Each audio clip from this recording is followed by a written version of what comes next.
Just start with your name and your kind of background, and then we'll just kind of discuss things and work forward. Sure. You're rolling? Yep. Okay.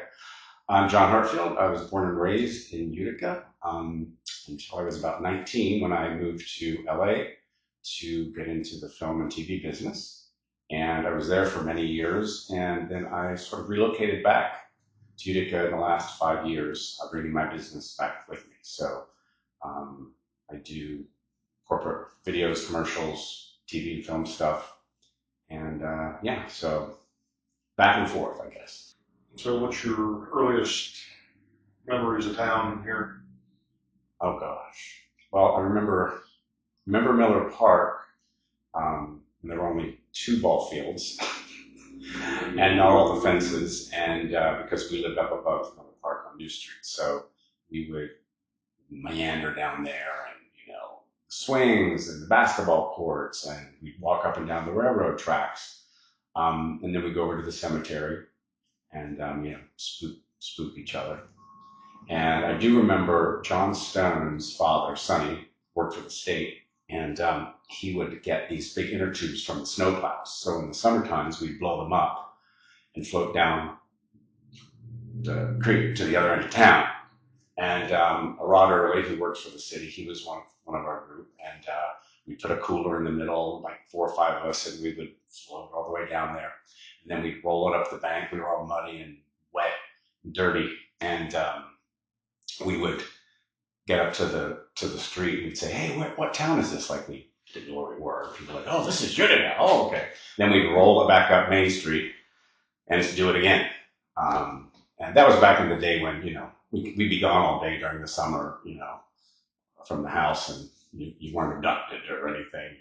No one really worried about you, except once or twice my brother and Kevin Pratt, um, who was son of our minister at the Church of Christ, Alan Pratt.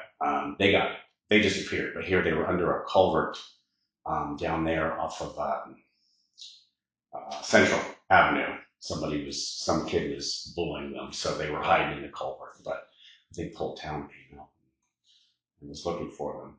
I do know that when I was 5, and I think my brother was 3, my father had come home early from work, and my mother was down in the basement doing laundry, and he took us downtown to Hufford's.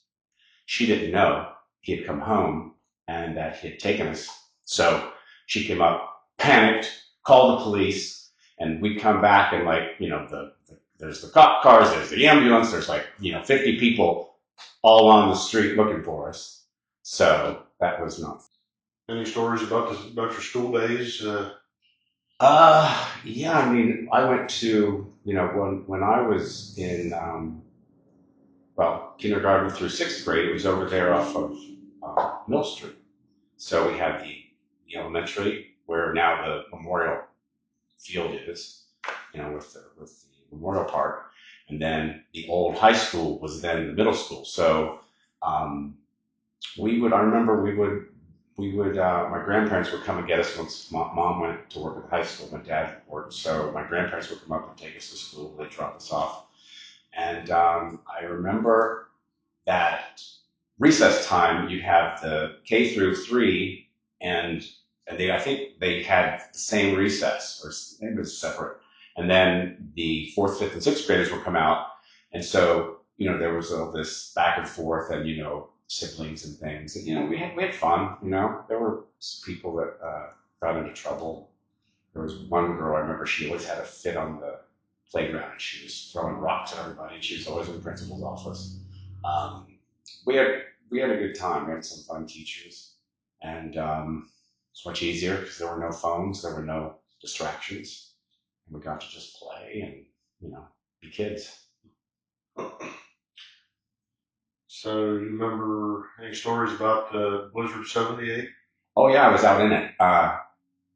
My electric went out, and the neighbor up the street where Rod Early lives now, he brought us some wood, and our gas was still working. So Dad had sectioned off the kitchen, and we had some iron skillets on the stove, and to kind of have it speed because the furnace was electric, obviously the blower. So, but I wanted to go outside with our dog, Lassie. We had a short-haired collie, so put on the snowsuit. That was when you had the snowmobile suits and the mittens that came up to here and clipped in. And we're out there playing, and my mom was getting nervous. And so we came back in. Of course, we were sweating. We were so hot. And my dad said, they're going to be fine. The dog's going to be fine. So, yeah, it was a few days, but we survived. I just remember wanting to go out and be in it.